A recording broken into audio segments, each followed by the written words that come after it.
Hello and welcome to another episode of A Fresh Perspective with Jeff Charles, with your favorite conservatarian, Jeff Charles. And I've got another excellent guest for you guys today. But before we get into all of that, you know what to do. I need you to hit that like button, hit that share button, and hit that subscribe button if you haven't already subscribed. Go ahead and hit that right now and hit that notification bell. That way you'll be notified whenever I upload a new interview, which I do every Wednesday and Friday evening at 7 o'clock Eastern. So don't hate, just subscribe. You know you want to. Now then, I'm just gonna get into it. I'm gonna bring my guest on right now, and we're gonna be talking education. I have my sister from another mister, Miss Melanie Collette. What's going on, sis? Chilling. How are you? I'm good. I'm very excited that we're having this conversation. We've been trying to set it up for a while, but I'm really excited about this. Listen, you got time with me during a week before election day. You should feel very special. I do. I feel loved. I feel honored, and this is wonderful. And it's Halloween. I didn't even realize it. So yeah, just for those who are watching, we're recording this on Halloween. So very true. I should have worn my Nefertiti costume. Yeah, that would have been good. It was a big hit. Then I can call you my Nubian queen, you know? Yeah, yes, because there's nothing I love more than being called queen. 25 times a day. How are you, queen? What's up, queen? All right, now I know what not to call you. But, so I want to talk education, but I kind of just wanted to throw this out. I just want to get your reaction to this because I know it's going to be awesome. So I don't know if you saw this on Twitter, but this Black progressive chick gets on and she's talking about the new Black Panther movie that's coming out. Did you see this? I knew there was a new Black Panther movie coming out. That's it. I didn't see the crazy lefty. No. Great. So I'm glad. Okay. So she came out and did this video, and the movie's called Wakanda Forever. And she's saying that white people should not go to see the movie on opening night so that Black people can enjoy the movie in peace. So I'm just going to let you go on that. I'm not going to say anything. Sir, like what? So she wants Jim Crow back, is basically what you're saying. Like she wants them to go back and just put Jim Crow into effect. And what does that even mean? She said it's racist for them to go see the movie on opening night. Right, because let Black people enjoy it in peace. What does that even mean? And if you're in an interracial relationship, I guess you're supposed to just leave Bay at home. That's what I was thinking. In peace. I don't even and that is the most racist. What is happening? What is happening? Yeah, but you know what it is? It's that mind bleep that the media and the left does to Black people, and she's clearly been mind bleeped. Like somebody bleeped her pretty good. You don't have to bleep yourself. No kids are watching this. You can let loose. Sir, I work, sir. Oh, that's right. That's right. You have to be distinguished now. I get it. I got to behave myself. That's right. I forgot. Yeah. See, but my thing is like, so you basically want the movie to make less money. I mean, you're saying it's that too. Yeah, you don't want white people to come support a Black-made movie. Like what? The United States is only like what 13. It must be more now. 13, but like maybe 14%. Black. Like, what are you doing? Do you not want them to make money? But she just said opening night though. So like, give us our night. Let us be first.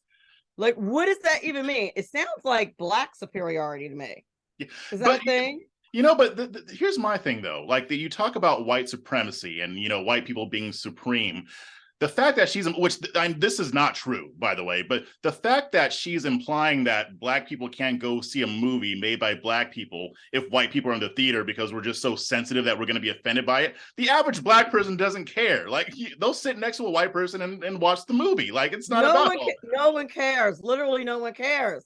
The only people who care are people who are mind bleeped. Those people care because they're mind bleeped. They have bought the mind bleep that nothing positive can happen with white people in a room because we find white people so upsetting. Us, the culture and the race that survived slavery successfully, created Black Wall Street, all of those things, all of the many accomplishments that we have as a people, us, We can't stand to watch Wakanda Forever with some white dude sitting next to it. But it reminded me, That's- and to be fair, this is just one person. So far, I haven't seen a lot of people saying this at all, just her. Yes, But sir. but my thing is, if you remember when Black Panther, the year that it came out, I think it was 2018, and then Halloween rolled around, and you had all these people whining about white children dressing up as King T'Challa.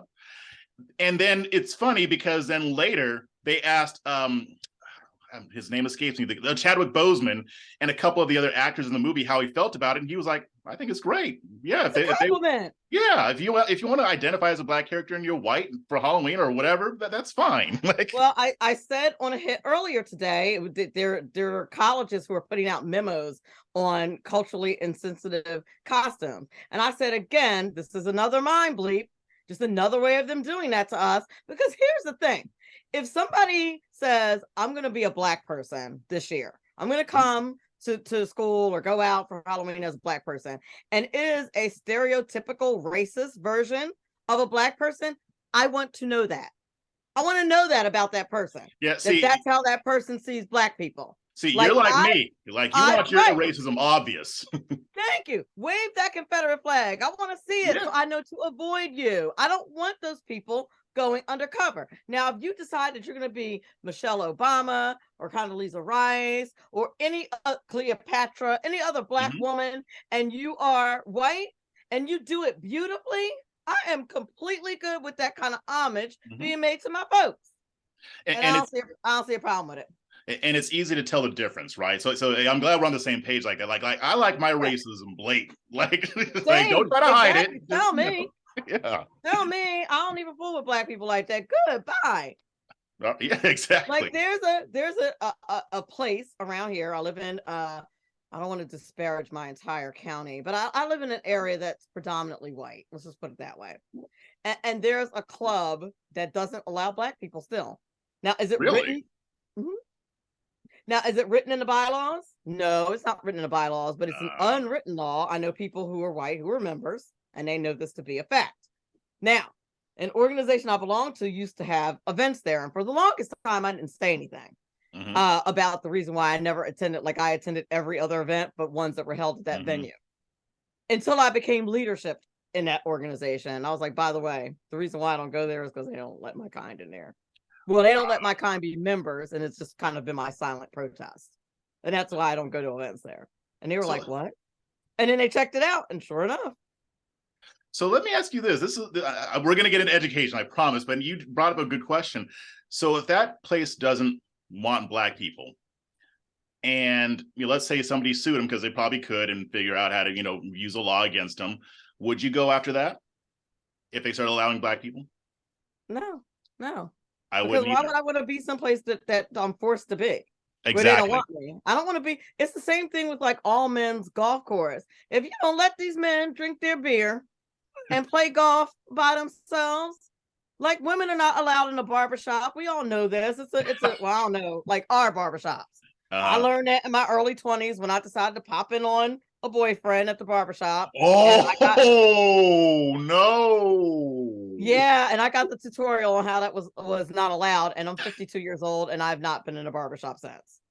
I think maybe once I went to pick up a nephew from the barbershop.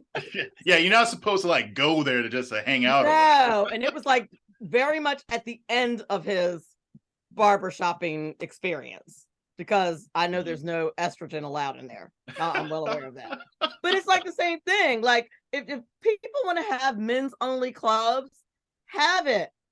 Like, why are you trying to force people to be places where you're not wanted? I personally don't get it. If you want to have a whites only club, enjoy yourself. I have no desire to be around people. I don't want to give you my money if that's how you feel. So I'd rather you just tell me how you feel, so I know not to give you my money. Precisely. Exactly.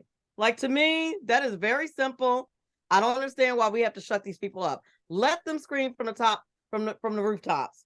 I don't like Black people. I don't want to be around them. I think they're smelly and they steal. I don't care. Whatever. Do whatever. I don't care. Enjoy yourself. Print it on the side of your car. Good. So I know to avoid please you. Put it on the side of your car. Wear it on a t-shirt so I know not to speak to you, because I'm pretty friendly and I'll probably say hi to you unless you're like, no Blacks allowed. cool. Black people don't talk to me. Where would I want? You, it's America. We got the First Amendment. Do you? All right, you heard it here, folks. Melanie Collette is starting her own line of T-shirts that say "No blacks allowed." I don't speak to blacks. I don't like Specifically blacks. for the racist crowd. I wish black folks would stop stealing. Right. And why y'all got it? Why y'all the only ones playing basketball? Whatever you want, whatever racist trope you want to put. Please don't date my daughter. Go whatever. You know, I wish my ex's parents had a worn, by the way, you won't be allowed at my house t-shirt. Because when I married my ex-husband who was white, I was not allowed at his house because I was black. Wow. Put it on the t-shirt. Help me out. I know, because it's funny because people think when you're a black conservative, like you've never experienced racism. And it's like, no, I've really experienced a lot of racism. I just don't choose to take like one evil racist person and apply it to a whole entire huge group of people. which is exactly what we're supposed to do. You don't judge somebody by their skin color. You judge them about whether they're an asshole or not. Like, exactly. That's exactly it. Because I know a lot of white people who are not. So yeah, most aren't. All right. So let's. But before we get into education, why don't you tell us a little bit about yourself and your background so that people kind of know where you're coming from? Okay, so let's see. What do you want to know? Like, so I've been in education for 20 plus years. I'm recently recovered educator. At first I worked as an admin assistant and believe it or not, diversity chair at a private school for 14 years. I had many other roles, but those were the two predominant roles that I held at that school. And I decided that I could do more work and be more effective in the classroom, particularly in the area that I'm from, because they did not have very many black teachers. And I wanted to be a role model and an example for kids like me who only saw 2 black teachers. And the same 2 black teachers when I started there were the same ones that were still there and retired when I went to work there. Like, that's how long it had been. And I just thought I could go back to where I used to live. I could be there, and plus I taught business. You know, my background is business administration and public administration. So I taught financial literacy, economics, web page design, computer applications, a bunch of stuff. I've taught it on a college level as well. But the bureaucracy in public education does not want you to instill resilience and victory into kids. They don't want that. They don't want you to tell them that they can do it no matter what, that they can overcome obstacles. And they don't put things in place for kids to do that. What they do is they lower the standard. And a lot of it is race-based, which is part of my real big problem, because they emphasize over and over again that these programs are especially good for Black and brown children. And me being the only Black teacher in my school and sitting in those meetings and having them say that in a school that, by the way, I attended, my nephews attended, my sister and my brother attended, took that mess personally. And so I would speak out about it and stayed in trouble pretty much all the time. And then, you know, because I have a political background, I ran for office locally once, but I am vice chair of my county organization of the county GOP. I was vice chair of the state Federation of Republican Women here, and I've also served on the National Federation of Republican Women on a diversity committee, as well as the public relations committee, and done a whole bunch of other stuff, but that's the kind of the highlights. Okay, cool. Yeah, and I want to get into some of that stuff. Now, when did you start teaching at the school again? Teaching in 2010, I started teaching. Oh, okay. So you were teaching for about 12 years. 12 years, yeah. Yeah. So, I mean, you've kind of alluded to this stuff in the past, but you haven't really been able to really talk about it because you still worked there. What was your experience? Like, talk to me about your experience at this school. Like, when you first started, were they doing a lot of woke stuff, or did this kind of gradually? Oh, yes. So I came into teaching through a program called the alternate route, which a lot of different states have. They have it in New Jersey. And what the alternate route is okay, so you have a degree, a bachelor's degree or whatever, we're going to teach you how to teach. So it's like 24 credits of education classes. And I got exposed to the wokeness like very early on, but I didn't understand that that's what it was. Like I didn't know that's what it was. I just thought they were stupid. So well, I mean, like, you were right. Well, yeah, I just thought like maybe they're dumb or super racist. So like one of the classes that I recall was we had a class that said that, you know, we should allow Black and brown children to use Ebonics and Black colloquialisms in their writing. This is just, now this happened in the class. I protested vehemently, however you say that word, I'm saying it wrong. Vehemently. There it is. So I protested, very much protested. I was like, no. I said, so if you do that, when are they supposed to learn proper English?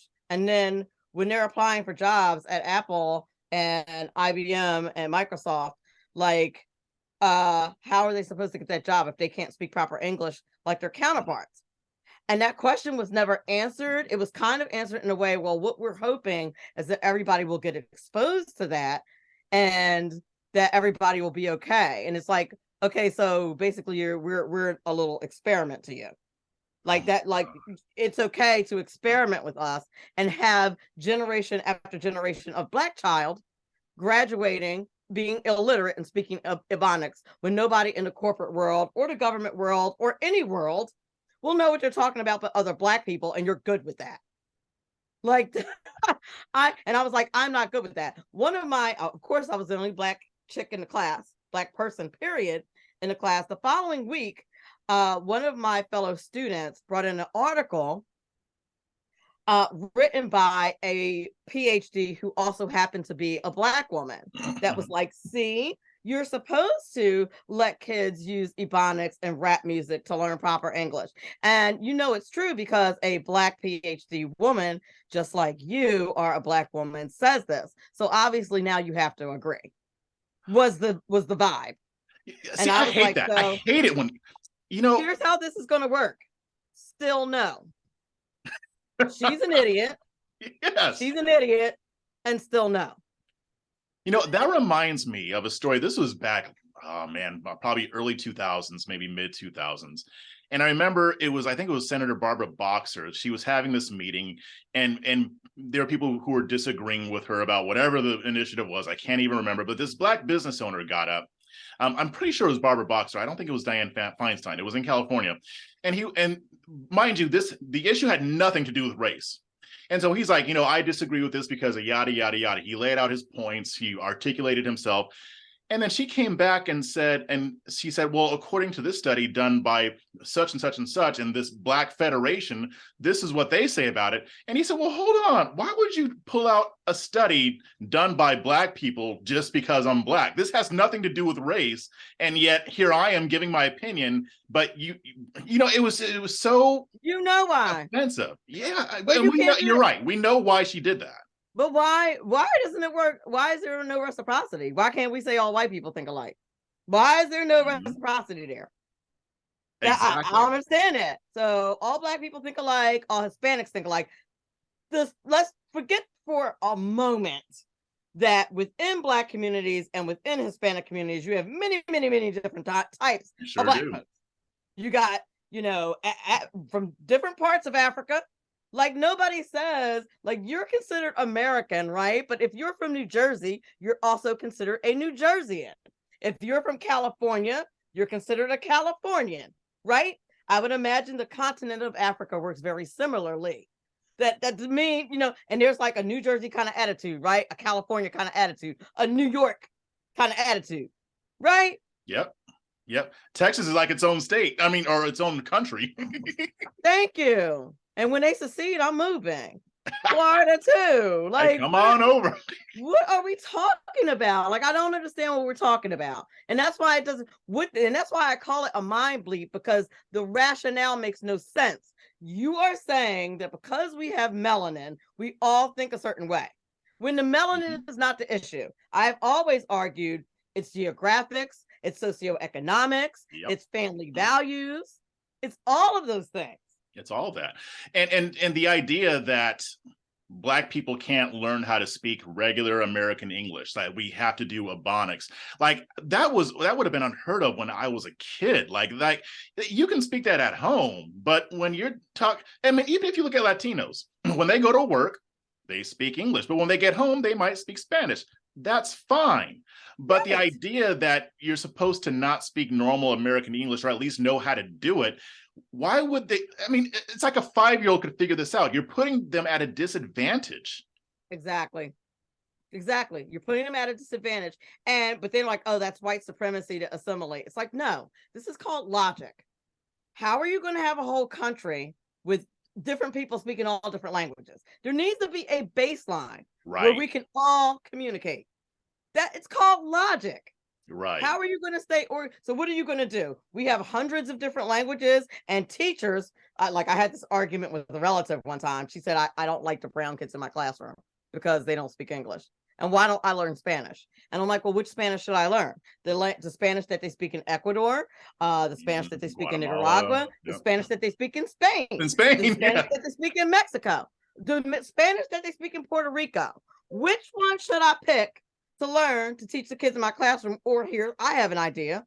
Why don't they all learn English? Yeah. What country are we in? I mean, Thank you. Thank you. Like I don't see this as complicated. I see this as a logistics issue, and not a white supremacy issue. And I don't speak, and I think all of us, many Black people, especially those of us who are in the professional world, code switch. sure. The conversation that I just had with my sister is not the same as the conversation I'm having with you right now. Not the same as the conversation I'll have with you when this recording goes off. Right. So, Right. be honest, right? Yeah, you're right. Nobody is the exact same in every single setting.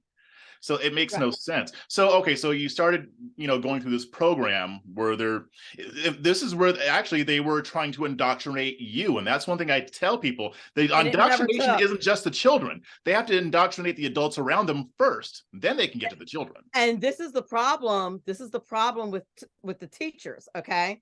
Many of them live in a bubble. See, because I was in a private school for 14 years first, and then before that, I worked in corporate marketing. People are like, I Mm, know, my God, you must have started working when you were 2. Yeah, I get it. So, but I worked in corporate marketing before that, and then I worked in a private school, and then I moved to the public sector. So my opinions and things and values had already been formed. So you're not gonna just tell me anything. And plus, I'm not beat for it. The foolishness, I'm just not. So you're not just gonna tell me anything, and I'm gonna believe it. I'm relatively intelligent. I'm gonna be able to figure things out. I can read things for myself. And no, and that was the beginning of a long road of just the things that so you have teachers who have never been in anything but education. That was my point in telling you guys all that. Was that you have teachers who have only been in education. So when you think about it, they went from, and getting indoctrinated in whatever school they went through from pre-K through 12th, then going into an education program at a college, which is nothing but pure indoctrination. And they beat the drum constantly about how Black and brown people need this and need that and need this and need that. And so then they get into schools, and the professional development does the exact same thing. And it's not a good thing. And for me in particular, because of the schools that I worked in, where I was usually either the only Black person or one of like 2 or 3 Black mhm. people. And for me, the experience was, I am not about to sit in this room full of white folks and let this other white person tell all these white people that people who look like me, the kids who look like me, are underachievers, that they're slow, that Mhm. they can't overcome challenges. All of the bull. Mhm. I'm not, no, like I felt like it's my responsibility to speak up here. I'm not going to absorb this. Listen, I made one professional development facilitator cry because she did a whole thing on microaggressions. Oh, good God. Yeah. And now, quiet as it's kept, I know my show's called Money Talk with Melanie, but my name is pronounced Melanie. Part of the reason why Oh, yes, it's Melanie. And my people in Philly, my friends in Philly, my Philly peeps from where I worked for years, for like 20 years, they all call me Melanie. Because I was like, I'm changing it back once I get back to Philly. And that's what mhm. I did.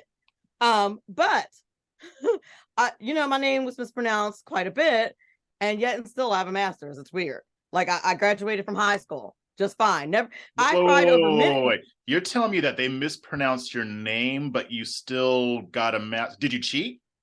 I did not. I didn't. I That, that didn't. No one lowered the bar for me. that's No, impossible. I cried over a lot of things during school, like Mhm. statistics class. But That made me cry too. but it, thank you.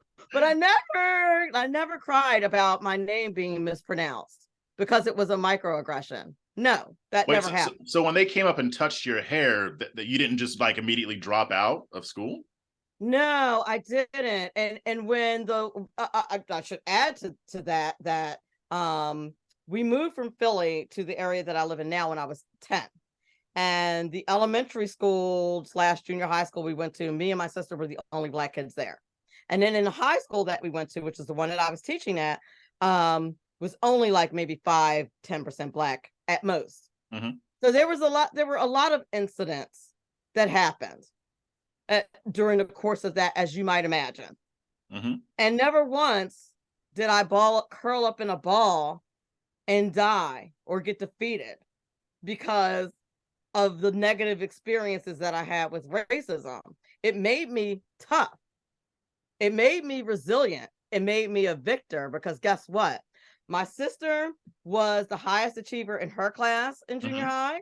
I was the highest achiever in my class in junior high. Nice. Highest grade point average out of everyone. They tried to leave us back in school when we first got there from Philly. My mom was like, absolutely not, test them. They can stay in their same grade. And that's exactly what happened.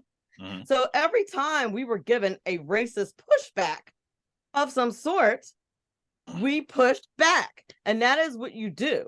That is how you become resilient. That's how you become victorious. And my mom was like, you're going to have the same education that all those white kids get. That's the goal here. Mm-hmm. The goal is to get yours. They You know, have to teach you no matter what. your story kind of reminds me of Dr. Carol Swain. I actually met her last month because she was out here doing a panel. She's And when great, right? so say what? She's great, right? I met her a few years ago at Yeah, she's some conference in bad. She's DC. bad. I like Yeah, her. she's bad. Yeah, I mean, but I mean, it's the same type of deal. And but I think what people don't realize is that a lot of I'm not saying that there aren't issues because I don't believe that, but a lot of Black people grow up that way. I mean, it was like earlier this year, like near the beginning of the year, a lady wanted to interview me for the great courses, and she's a Democrat, but she said that that's how she grew up. She wasn't gonna, her parents were going to let her say, "Oh, things are racist, so I can't succeed." Like that was unheard of to her. So to me, it's like a lot of us grow up that way. And when I was a kid, I got called the N word. I experienced racism back in blue California. But I think, and I kind of translate into what we're seeing now with Elon Musk taking over Twitter, and people are all butthurt because people use the N word on Twitter. They were doing it before. I mean, in Oh, case I you haven't love, noticed. who was it? I think it was Autry, who uh tweeted back at you, said, what did a new rap song come out or something? Oh yeah, Audrey Fruity. Yeah, I was like, yeah, yeah, Audrey Pruitt. I was yep. like, exactly.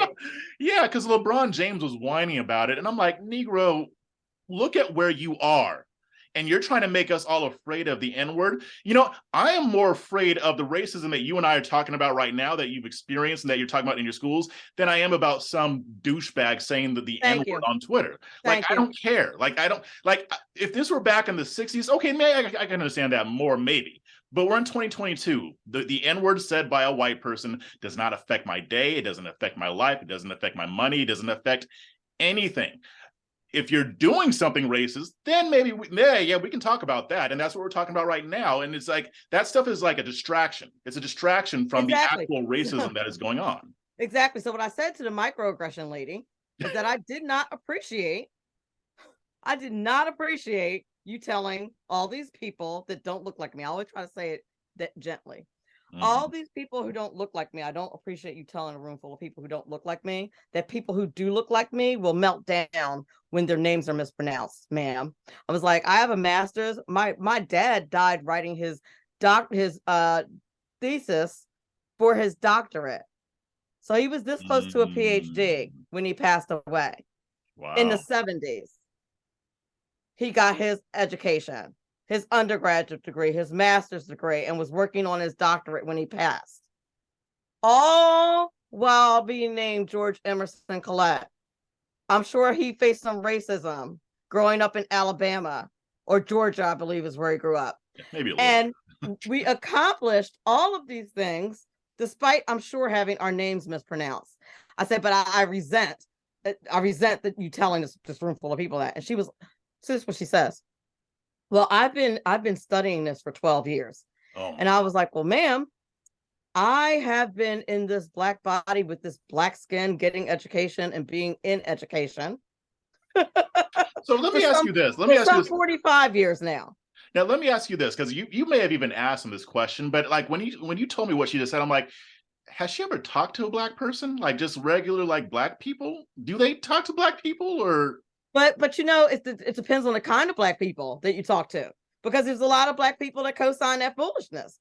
Right, but if you're in academia talking to Black people, yeah, but I'm talking about like just regular Black folks, like, you know, right. at the barbershop. Well, no, listen, Black academics in general just really live in this bubble where they smell their own farts. Like they believe their own hype. Like I can't even tell you how they believe their own hype. The groupthink is real. Like the groupthink is, listen, this is how like superior that they think they are and how they all think alike. I worked at one school where I was on lunch duty with my principal and chilling.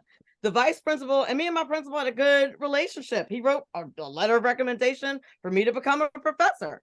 Mm-hmm. He loved me, right? 2 excellent evaluations, wrote me a letter of recommendation to become a professor, et cetera, et cetera. Vice principal's marching up to me and I'm like, wow, he looks mad. What's up? And he's like, how can you be a teacher and be in a GOP? And I was like, what? They were like, we were reviewing social media and you're in a GOP. Oh now, my gosh. Here's what's very interesting about this conversation about how that went down. Wait, when did this happen? Oh, this happened at a school. I'm gonna give up names on this one because I don't like this person. Okay. Woodstown High School was where this happened. Oh, so this is before the private school. Oh, no, it's after. Oh, after nothing like that happened at the private school. Okay. Nothing. Okay. Nothing like that. But even though I was only one of like maybe 3 Black staff members in a huge staff of people, but nothing like that happened. But so he comes up to me and says that. Now, what's interesting is during the interview, because at that point I had some press because of my involvement in politics. Mm-hmm. I said during my interview that I was involved in politics, and I just wanted them to be aware of that, just in case they saw anything. Now, did I tell them that I was a Republican? Absolutely not. And you did I know that because I'm a Black woman and a teacher that they would assume that I was a Democrat? Yeah, I did. So, but that's on them for being a racist. That's on you for assuming that I don't think for myself. That is all on you, my man, not me. Mm-hmm. Now, after that, that was the school that had the no zero policy. The teacher, the principal gives me like a mediocre.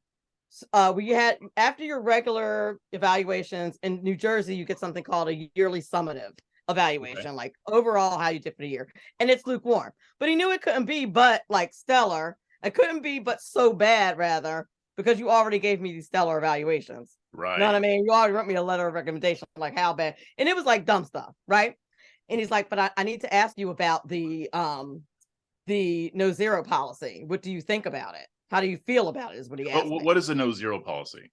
Oh, so a no zero policy, and parents, I encourage you to check out your schools and see if they have this, because it's a problem. So a no zero policy is when teachers are not permitted to give kids zeros. The lowest grade they can give them is a 55. In some schools, the lowest they can give them is a 70. What they're supposed to do is try to encourage the kid to do the assignment, because the theory behind it is the kids need to be learning the material, and we should be grading based on them learning the material, not them not doing the material. And as my principal explained to me at the time, that some children start at first base while other students start at third base. And of course, equity. He added the particularly the Black and brown students, which I find it stunning how many white liberal males over the course of my public school career has looked me in my face, in my brown face, and told me about Black and brown children and being successfully educated. But I digress.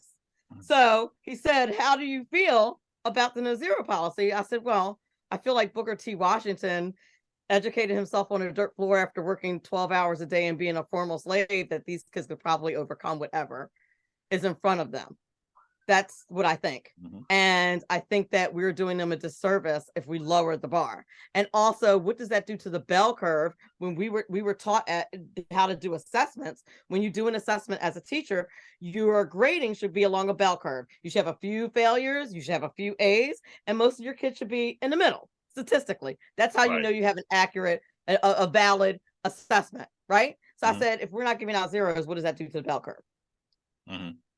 Well, you don't say things like this to someone with a doctorate, apparently. God. So he says to me, I don't want you to just, and I said, but while I disagree with the policy, I'm your employee, you're my boss, I follow the policy. As you can see in my grade book, I've been following the policy. I don't want you to just follow the policy. I want you to believe in your heart it's the right thing to do. You know, that is how they are with everything. Like, it's not enough to just accept members of the LGBTQ community. You also have to participate in celebrating transgenderism among children and yada, yada, yada. Right. And it's like, I'm not celebrating that. Now, I'm not going to hate on you. I'm going to treat you like a human being. I'm going to treat you with respect. But I'm not celebrating with you. I'm not celebrating. No, we're not doing that. But that's what he said. And I was like, for 50 grand, sir? You want my heart for 50 grand? No, you got to come with some more paper if you want my soul. I can assure you they paid more than that. For my heart. Like, what are we doing? So I just resigned because he was going to fire me. Oh my God. Yeah, I just resigned from that job because he was definitely going to fire. And stuff like that happens just so often. Like, to me, it's like the nerve, the audacity. Like, how dare you persecute me for being a Republican? And guess what? It's not a protected class either. Right. You can absolutely get fired for being a Republican. Yeah, I know. I know there are people who want to change that, but yeah, that you're absolutely right. You can fire somebody for their political beliefs, and you can sue for it, but you probably won't win. And you will not win because it's not a protected class. Although I'm thinking of switching to Christian conservative as my party and Durham. That's what I was thinking when I was still in the education field. But I got receipts on all their foolishness. Trust me. So let me ask receipts. Now let me ask you this. I mean, because you've met other Black people in the same field. I know you were usually the only Black person, but were there ever any other Black people who were more in line with your way of thinking? No. White people, but no Black people. White people who after I said that to the woman about me having been Black longer than she's been doing training, like I know you read it in the book, but then she started to like tear up. And I said, that's when you made cry? Yeah. I said, you are basically telling a whole bunch of people who don't look like me that Black and brown children are weak. I said, and I don't like it. So, near the beginning of when we started talking about this, you talked about how schools aren't, teaching resiliency. And I don't think you use the word grit, but that's basically what we're talking about here. They don't. Yeah. Can you talk to me a little bit about how you see that, how you've been seeing that affect the kids, especially Black and brown kids? Well, when you look at how low the scores are, right? There was recently an article in the news that they attributed to COVID, but it was happening before COVID, the low test scores. The United States has been falling further and further behind. Yeah, it wasn't great before. Exactly, as far as our academic success. And nobody wants to look at, well, what are we doing? What are the behaviors? But two things.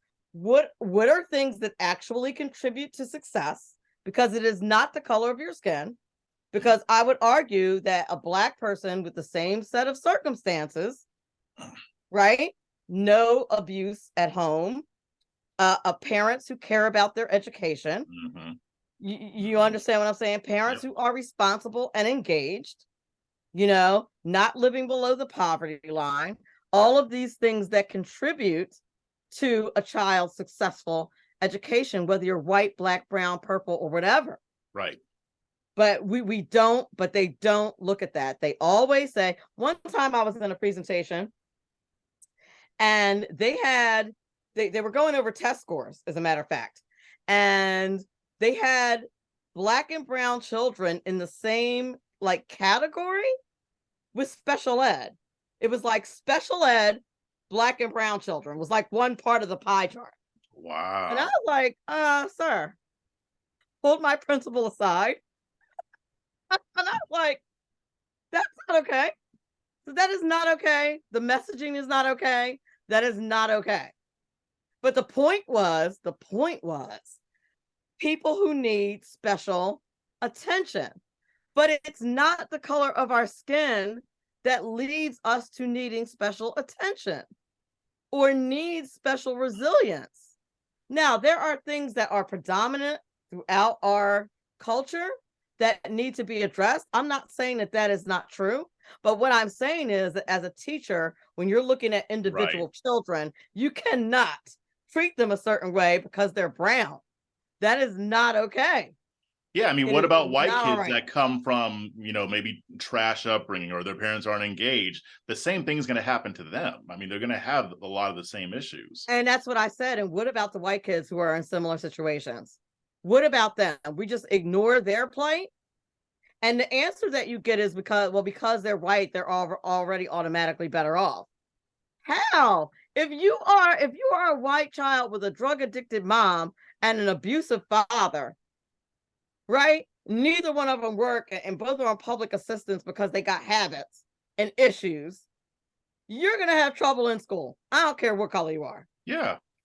Yeah, and that's the thing. I mean, maybe in some other world this might be applicable, but when it comes to education, it doesn't make sense. Like, you do have to take each student on an individual basis. You can't just say, oh, that's a black kid, so that means he grew up this way, that way, so we have to treat him this way. No, you have to understand the child, right?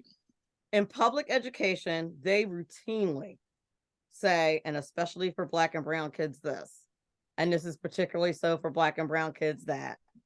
And I've always fought against it and ran my mouth and said, absolutely not. I'm not having it. I'm not having you say that, because I take that mess personally. Because guess what I was at some point before I was a big mouth 52-year-old? I was a black child. Mm-hmm. So I take that mess personally. I had my own challenges in my childhood. And I would talk to my sister about it, and I would say, we had these challenges and this challenge. I said, but did we ever curse the teacher out? No. Yeah. Did we bring home horrible grades? No, we did not. Did we ever, were we hella disrespectful all day long? No, none of that. So there's more to it than that. And so, in my opinion, education should be focusing on, okay, this kid is having this problem at home. What can we put in place so that he can overcome this to meet the mark? Not that, because he has this problem, we're going to not require him to do as much, thus setting up generational illiteracy. Exactly. I mean, generational poverty, because education is the key. And this is why I call it the ultimate mind bleep, because this is the insidious racism, in my opinion. The system is set up to make sure that black people don't succeed. And they're using their own people to do it. They're using the mind F to do it, to make us believe that we're weak. We can't, we're so put upon. They pronounce my name wrong, and I don't get the same as the white person, and my parents don't have as much money as it. And thusly, I could never go to college because I was so poor. Really, because there's not like 50-11 programs for you to go to college for free. There aren't. Like I can't. Or you're graduating, but your skills aren't up to par because they lowered the standards for you. See, everything you just said, I can't tell you how many times that I've written that in articles and said it out loud. And yes, I do think it's on purpose. Like, I'm sorry. Like, this is where I put my tinfoil hat on. I can't prove it. I don't have footage of these people in this dark, smoky room making these plans. How could it not be intentional, though? How could it not be? I give them too much credit. They can't possibly be this stupid. They know what they're doing. You blatantly say, and I've heard this in a professional development, that black and brown, get this mind out right here. Black and brown children do better if you don't grade their grammar as harshly and you don't use red pen. So, Oh, I remember the red pen thing. Listen. Oh, well, let me tell you what happened to this professional development facilitator when he said that in front of me. So, because this was only like maybe 3 years ago. This is right before COVID when this happened. And I said, I raised my hand. Now, there's a very famous teacher from my school named Miss Jenkins, who I had for 10th grade English. Okay. And she retired from that school. Her daughter works at that school. And I raised my hand and said, excuse me, were it not for Miss Jenkins, everybody knew who I was talking about because she was very well known for being tough. I said, were it not for Miss Jenkins' red pen and making me cry every other week because I couldn't master commas, and, you know, not for nothing, thank God for Grammarly, still haven't mastered them, bless her heart. May she rest in peace. But were it not for that red pen, I would not have successfully finished undergrad, successfully got a master's degree, be on the radio, be on TV on a regular basis, have written a foreword to a book, have several published articles on websites. None of that would have happened were it not for Miss Jenkins' red pen. I said, and you know what my parents never told me? That she gave me so much red pen because because she was a racist. You know what they said? Do better with your grammar. You're better than this. You can do better. My parents always spoke success into me. They never spoke failure. They never spoke, victimhood. They said, do better. Make it work. You're smart. Figure it out. That's what they spoke into me. I said, and I resent this. I resent this whole narrative. And the whole room was like, and I was like, because they've probably never actually heard a Black person talk like that before. Yeah. The only other Black person is the basketball coach, and he's like a floating sub. I'm the only full-time teacher. And they were like, and some teachers came up to me afterward and were like, Melanie, we could not agree with you more. Thank you for saying that. And I'm like, because everybody else is scared because they don't have what I have, which is faith in God and knowing that the Lord takes care of me. That school don't take care of me. That's in your job. Don't take care of me. The Lord takes care of me. Right. And you have to speak truth when the lies just abound. You gotta speak your truth. The truth, not your truth. Yeah. You have to speak the truth. And that was the truth. The truth is that was bull. Well, and here's the other thing, just from a logic perspective. Well, of course they do better. You didn't take off as many points for you took off less points. So of course their grades are higher. It's like clown world. It's like idiocracy. And my main thing that I've had with progressivism, because that's what this is when it comes to Black kids, Latino kids, and it's like, and this is where I see the scam. Like you said, this is where I see that this has to be deliberate because it's all predicated on lowering the standards to where the Black kids in their school are, rather than lifting up Black people or Black students to get up to those standards, so that when they graduate, they can read at the level that they're supposed to read at. They can do the requisite level of math. They have an understanding of civics and history and whatever. They don't want to lift us up. They don't want to help us lift up. They just want to keep us down at the same level and then lower the standards so that we're always at that level. There is no way that this is on accident. If I can figure this out, then they know. And that's why I'm saying that that's the real racism. And that's why I'm saying it's insidious, because they've even mind effed a bunch of us into thinking that that's the way. That's why it's the ultimate. It's a brilliant mind F. It is. It's insidious, right? But it is brilliant. And it's amazing to me that this is happening in a private school, because I would think that no. This has only happened in public schools. Oh, this was in the public school. Okay. Only in the public schools. And I would tell you, I was about to say, now let me tell you what private schools do. Yeah, because I know the private schools aren't all innocent either. Oh no, they're not. They're definitely not. But I tell you what they will do. What they will do is, if a child has a learning challenge, say they have ADHD, instead of going to study hall, that child goes to a learning center where they work on strategies to help them with their ADHD. and then they put them back in the class. If they get bullied for having to go to the learning center instead of going to study hall, then we address the bully. That's what private schools do. They address the bully. They don't say, oh, well, we're going to mainstream him and not make him feel upset or have lower self-esteem because he has this issue. That's what public schools do. They solve nothing. They solve no learning difference problems. They don't help behavior problems. They don't, like, there you could find on an IEP things like ignore annoying behaviors. Why are we ignoring annoying behaviors? No, what we should be doing is telling them that that's super annoying and you should continue to work every day to not do that. Yeah, you correct it. No, but they'll be like, oh, but they can't help it. Well, just like you can get therapy to help you through dumb personality stuff that you do, because you need, like, all those things can be worked on. There's articles upon articles about ADHD and how to manage ADHD, things that you can put in place, tricks and tips that you can use, tons. But do the parents do that? Do the teachers do that? Do we teach them that resilience?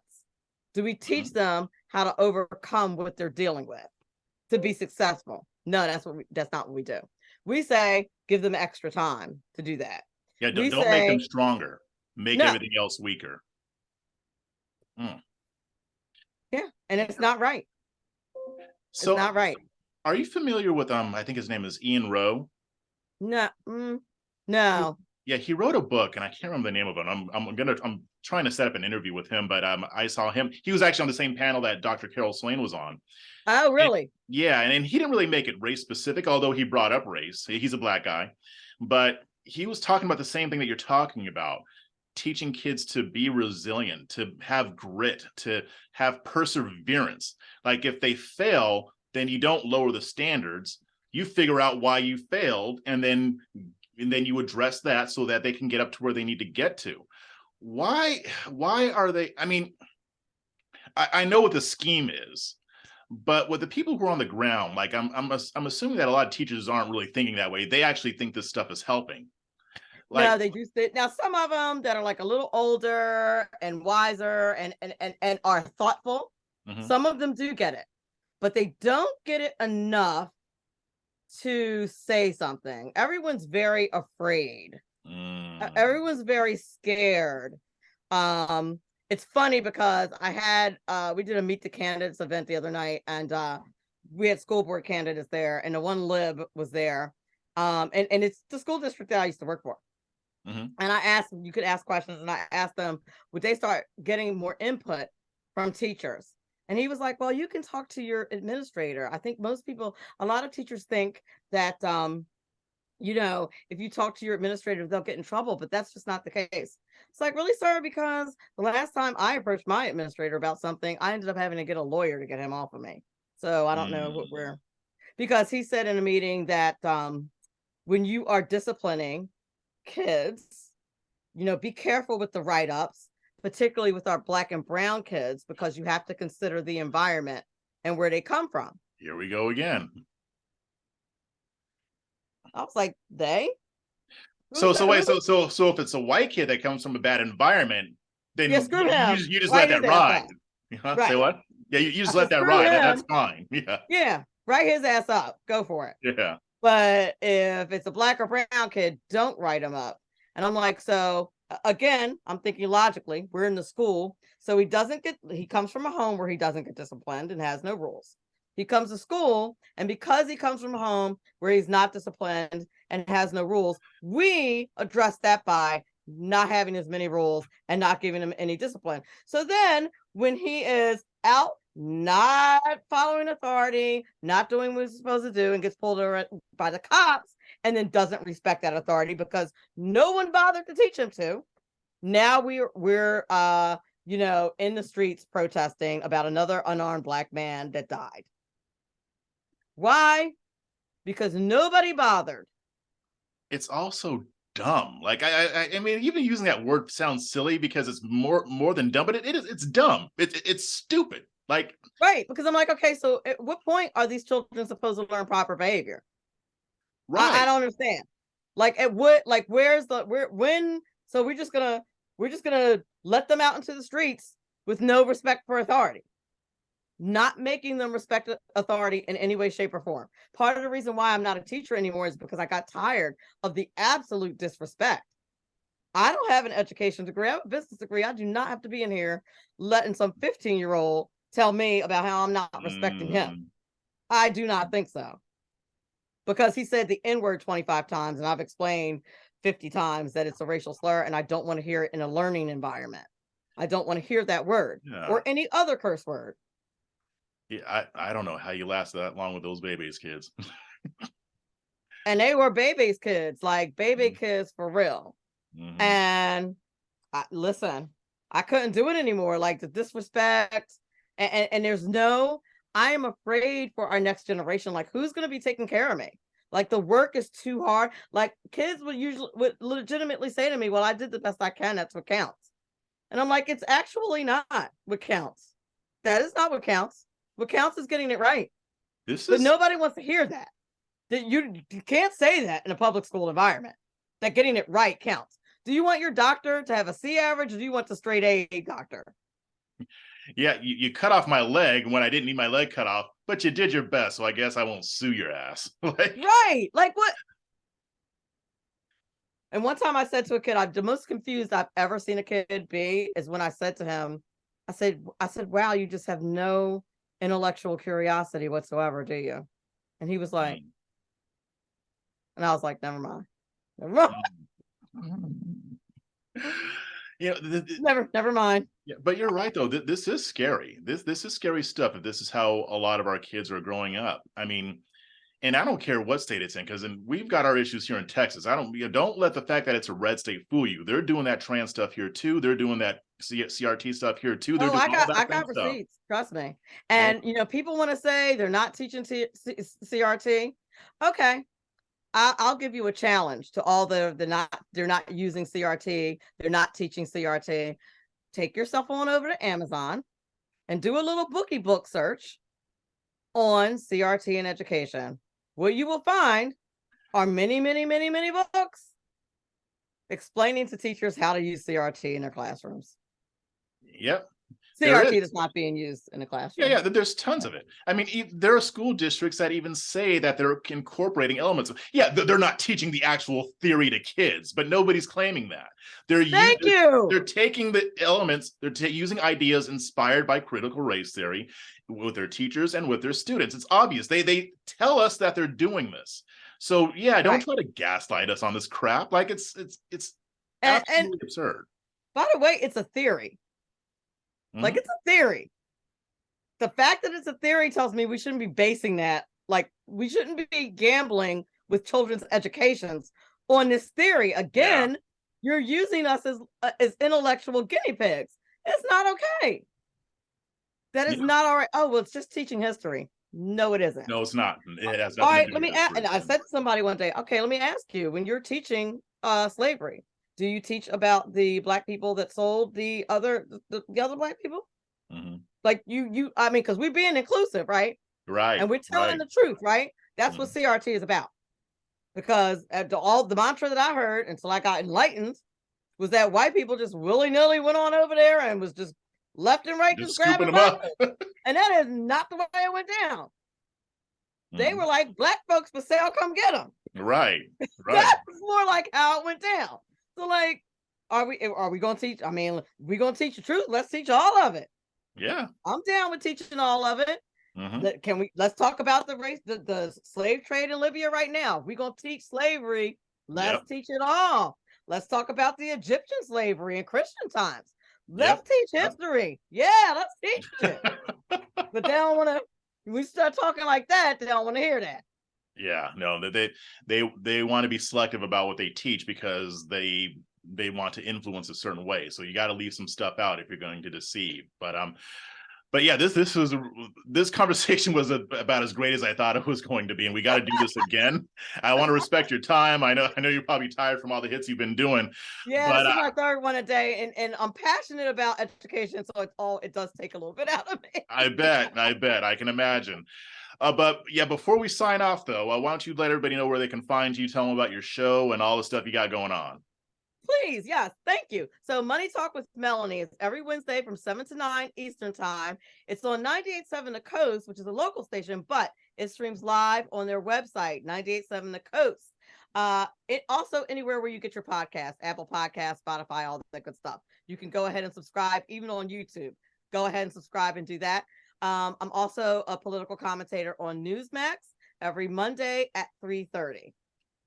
Beautiful. Well, thank you so much, and hopefully we can do this again soon. Sure, absolutely. It was fun.